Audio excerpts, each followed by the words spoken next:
evening and welcome to McMuscles Midnight Massacre Chapter 2.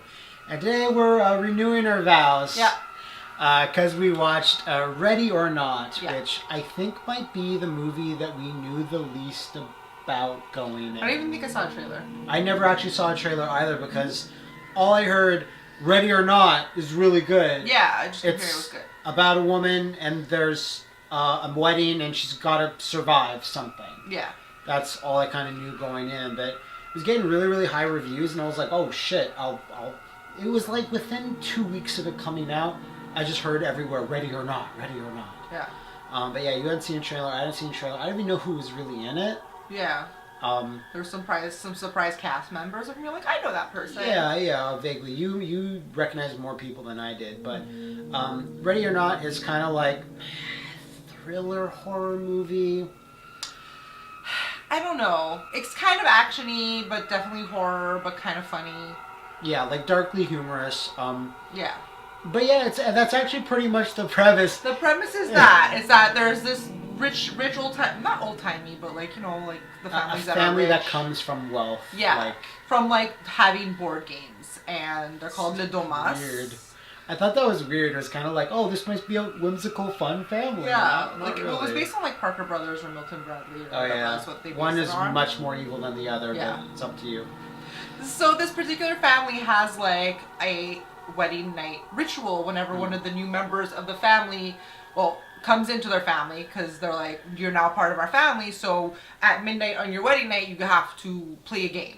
Yeah. There's different type of games. Like you pick a card. You pick a card and from this magic box. It'll be like checkers. It'll be like 52 card pickup. It'll be like Fortnite. Yeah. Yeah. You managed to reference Fortnite like once a video. I don't know why. It's coming up a lot. Whatever. So this couple. Shit, I don't have their names. Grace and Guy. Grace and Guy. Grace is the only important one. Yeah, more or less, actually. You know what I mean? So they're getting married. She's obviously not rich. She's, you can tell by her dress. I can't believe that in half an hour, I will be a part of the Ladomas Gaming Dynasty Empire. Dominion. We prefer Dominion. Sorry, I went into dislikes right away. Like her dress when I first saw it. But I'm not a listen. woman, so. I thought it was nice. I liked it, and there's clearly a reason she has a functional dress that's not all very restrictive. Oh yeah, that's true. But she's basically wearing a lace turtleneck bodysuit. Mm-hmm. Like this dress is from Sirens. Yeah. Or Charlotte Russe or whatever. It's a very budgety dress. Mm-hmm. Which maybe she's trying to tell them, she's not all about money. I thought a lot about this dress. What is the point of wearing this family dress? Just paid for it all? Was that their No, house? but that's the point. The point is she doesn't need their money. No, I mean, did anyone say that she bought it? No, it was never discussed. So why would you assume she did? Oh, rich people would never let her get married in a dress like that. Therefore, okay, right, yeah. I see what you mean. Okay. Anyways, I'm ahead of myself. Apparently, they probably was it Alex's name? One of the brother was Alex. Yeah, brother was Alex. Anyway, you could tell they weren't courting long before they got married. It was like a year. It was like a year. And, it seemed like she wanted to get married, so he proposed, knowing that there might be this game that they have to play. Are we allowed to talk about the game? I don't know where spoilers start.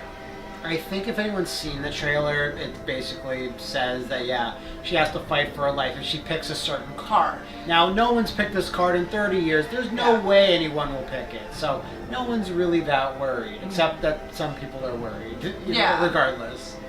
And so, guess what? It's hide and seek, the game. I thought it would be called Ready or Not. Well, because when that's you play say hide and seek, you go Ready or Not. It was so weird. Why wasn't it called Hide and Seek then? I thought of that too. I think there's probably lots of movies called Hide and Seek, I bet. Yeah. Anyway, so she draws the fucking card. Yeah. Okay, so some of the other characters, like Andy McDowell's the mom, the matriarch. That was the one actor I really was like, oh, right. You know her. Yeah. I'm glad she's still around. And then, what is it, Adam Brody? Yes. Is the brother, and he has a horrible wife who's a gold digger who she didn't get the hide and seek. And then there's another sister who's a bumbling cokehead. Yeah. Who's married to a pudjo. Then there's the dad. And then there's the aunt who's this evil little madame. Yeah, reminded me of someone at our wedding. Oh, yeah. My grandma was not happy that we didn't get married in church. Yeah. And on Satan's Day. Yeah. Yeah. Anyways. It was great. I digress. I love you, Nana. Anyways. So, she doesn't know what the fuck is going on because she just can't warn her, right? They just tell her like, oh, we try to find you, so just go hide. Yeah, so which she's is all like, kind of unfair. Yeah, I know. Until like the guy grows unconscious and he's like, he takes her aside. And he's like, yeah, put your Converse on, and you know this is it. And they're gonna try and kill you because like they have some warning. He's able to get to her first and just be like, hey, look, this is. I didn't think this would happen, but this is bad. You gotta. And she can't even believe it. Yeah, because she's like, why wouldn't you warn me? He's like, it was one chance in like, I don't know, 30 that you get this card. Yeah. You know, I didn't want to. Yeah, why didn't you warn me about this? And he's like, yeah, I didn't want to lose you. And she's Yeah, like, okay, well this is now gonna be a reoccurring theme. Yeah. What he wants, he doesn't want to lose her. Anyways, so she's warned, and they have all the old timey weapons because they have to be like not historical weapons, but honor bound to not have traditional weapons. Like one person has a gun. Yeah. Most people have like crossbows. The old lady has a battle axe. And they turn off the surveillance because she's like, that's not fucking fair. Like, she points to They the also cameras. grab all cell phones, which I thought was going to be a problem. I'm like, why isn't anyone calling? Oh, they take all the cell phones. And then it never really comes back up. Yeah. So I was like, oh, okay. And the doors are all on lockdown. So she's like, that's the premise of the movie. So she's running around trying to not die and be killed by this family. Yeah.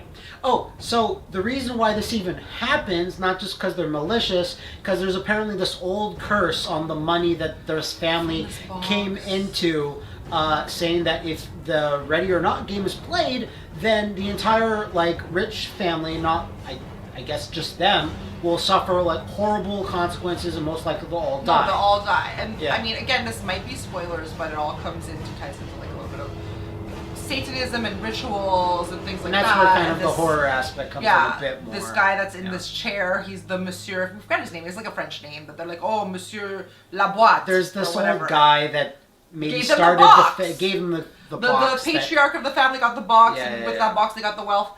Anyway, so they're like, we hate doing this. They were all like, we really like this girl. We think she's great. Not all of them, but like some of them mama. are. She's like, I'm cool with you. You're all right. But then they're like, but we have to kill you or we'll all die. Yeah. And some people are like, well, no one knows if that's true or not. Well, they said like another family that was also blessed or something. Oh, yeah, some other family did this. Their house had burned down. They're like... Because they didn't do the ritual. Because they didn't do the ritual, but their house burned down because their house burnt down. Yeah. Like, it could have been any reason, but that's the basic premise, and... it took us a long time to get through that. I mean, it's kind of interesting to talk about because, there's a little bit more to it than just... like a home invasion movie. Like there's some aspects, and a lot of people describe it as like Clue, but with mixed in with there's a lot of a movie, Clue references. Yeah, there's with a the good weapons bit. and stuff. What did you like about it? Well, I liked, like I said, I like seeing some of the actors there. The main actress has a nice, pretty face, and she's got charisma. She's got it. She's got something. Andy McDowell and the Mr. Brody, and I was happy to see them in there, and like. I don't know, it was a pretty good set too, like the location. I love a good night shift. It was shot really. Rooms were beautiful. It was shot really nice. It looked really, really expensive. Like the movie had a really expensive look, but even though it was only filmed in one location, but I'm sure it was actually cheap. It just looks like millions and millions of dollars went into making it look very slick and stuff. Yeah. I like that, and I like the main actress too, like a lot. Like, So there's no way for me to win, right? I mean, stay hidden until dawn. No, thank you. Good luck. You said you really liked one of the sisters, the bumbling coke queen or whatever. Yeah, there's this bumbling sister, and she has a husband too. I think did we mention him? Anyway, they're both kind of idiot. No, she's alone, and then there's another sister that's mean, that's married to a bumbling guy. I forget. Wait, no. There's a stupid sister. There's a mean sister. No, there's a stupid sister, and then there's a mean wife. Yeah, there's a mean wife and there's a dumb sister. Okay. Yeah. Sorry. The stupid sister I really enjoyed. She did play like a manic, coked up character, and she was really funny. It's where a lot of the humor of the movie comes in. Also, her husband Googling everything. Yeah, like how do you use a crossbow and stuff. Like... So there's all that stuff I enjoyed in general. The overall premise and concept of it, I was like, oh yeah, I'm into that. But some of the posters and what little I did know of the movie, of its premise, kind of made my expectations go in a different way. But we'll get into that in the negatives. Is there anything else you enjoyed? Or? No, that's about it. Okay. I mean, because overall, I'd say it was still fun. Like, we both enjoyed it in general. Time. It was a good time. Good popcorn movie. In terms of negatives, though, okay, so the poster is of, like, a flash frame of something that happens for about 5 minutes in the movie. Poster is her in her wedding dress with like a bandolier of bullets. And when that's on the poster, it's a very striking image to me. I'm like, oh, that looks awesome. That happens for about 5 minutes in the film. She gets the strap of bullets, she gets a gun at some point in the movie, and then I'm like, oh shit.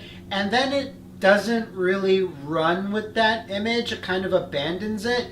And I don't want to go too much into it, but the poster and just what I knew of the movie was kind of selling it to me like this is some badass woman that gets thrown in this... You wanted Lady Rambo. I wanted a Lady Rambo, and that's kind of what I thought the movie was kind of setting itself up for. Now, not that what it presented was bad, but she kind of gets her ass kicked for the most part. Doesn't really one-up anyone in any significant way. There's a little bit. I think she does. Not in any satisfying way, that. like at all. Well, like they're saying when they're looking for her, they're like just a 98-pound blonde little twig. Like, how is she evading us and how is she one-upping us? Well, because they're she's obviously not most of them are a muscle women. mama. One of them's an old guy. 2 of them are also old. Maybe they just don't have their hearts in it or whatever. Maybe, but I was just kind of hoping there would be a bit more satisfying fighting with the groups. It just there's a lot of falling down. There's a lot of mistakes, and just it wasn't the most satisfying end to a lot of these people. And that's another thing, is that most of these family members I didn't even really hate that much. I didn't want to see them die. Like, I would have been fine if they did. They need to. Because they were being apologetic and sort of like, we gotta do this, but like, you know, they just one were or bad two, people. one or two were a bit malicious, you had, but compared it to like, You're Next. Like those people were fucking assholes. Yeah, those and are you're like, you wanted them to get it. Your Next had almost the exact same premise. Plus, the girl was a kick-ass girl. Yeah, that's. She was like a survivalist. I mean, maybe if I hadn't seen that film, I would have been comparing it to this one. But maybe all those people were assholes, and they're all rich too. And this, they're kind of more darkly humorous, and they have like maybe some of them have a sinister side, but I was just like, oh, well, that guy's kind of funny, or she's funny, and I'm like, I didn't really relish their deaths. I wasn't really waiting for it. Even people that were mean, I'm like, oh, well, that's a good actor, funny. Maybe that wasn't what the movie was going for, but it was just kind of not exactly what I expected. I mean, I didn't think that was so important. I'm not saying you're wrong, but I was just like, okay, you know. When it's presented to me that everyone's against one person, I kind of want that one person. I want the underdog to win, and you know, I'm not going to go into the exact ending. While it did happen, I didn't think it happened in the most satisfying way ever. I mean, I just felt it could have been a bit more satisfying, but you know, that's kind of nitpicking overall. I still enjoyed. I have a super nitpick dislike. Okay, something more nitpicky than the dress. No, it's about the dress. Oh, okay. It's more about the dress. So, like I said, you are always, like, really, really nitpicky about, like, royalty-free sound bites that happen. It's the like, laziest you thing. hate that, right? And that really, you always notice it in a movie, and it bothers you, and it makes you go crazy. Yeah. The thing that bothered me about the dress, and this is very specific to, like, one scene, is that there's a scene kind of early on where she hasn't really taken any, like, battle damage. She's cut off the bottom of the dress because she has a big, like, puffy tulle. Right. Like, I already explained, she has, like, a bodysuit on top and then a big puff, okay? And then that's fine, she cut off the bottoms. And then she gets a little bit of damage. Like, she's bleeding a little bit. Yeah. And then she falls into a place, and I'm not going to say where, but it's very, very dirty and gross and slimy and icky. Okay. And the second she falls in there, the one frame to the next, they switch her out into a completely, like, gray-toned dress, like, gray-greeny dress, like, the tulle, because it's like now she's rolling around in muck. And instead of, like, individually splotching it, which I get why they did that, because on a white dress and having just goo on it to replicate it, there's many dresses that she's gonna wear. That's continuity error, and it means you watch the movie good. Well, yeah, but I mean, like, they did that to avoid continuity errors on a dress that has stains in it in certain splotches. Oh, do you understand what I mean? Okay, so they made her whole dress a dark gray, so they wouldn't, oh, it's dirty now. You know what I mean? You're looking at the dress, most people would never notice, but you're looking at the dress. I saw that and I, like, went, oh no, they didn't. And then, like, again, like I said, the fact that she has this bodysuit on is, like, for a reason. She's gonna tear parts of it, blah, blah, blah. Yeah, if it was, like, a big actual dress, it would have been, like, a nightmare to... I mean, she could have changed a little bit, but you want to be wearing white the entire time. You want to be wearing the same dress. It's just, I noticed right away, like, the second she got into a really dirty area, they're like, well, her dress is gray now. And I'm like, okay.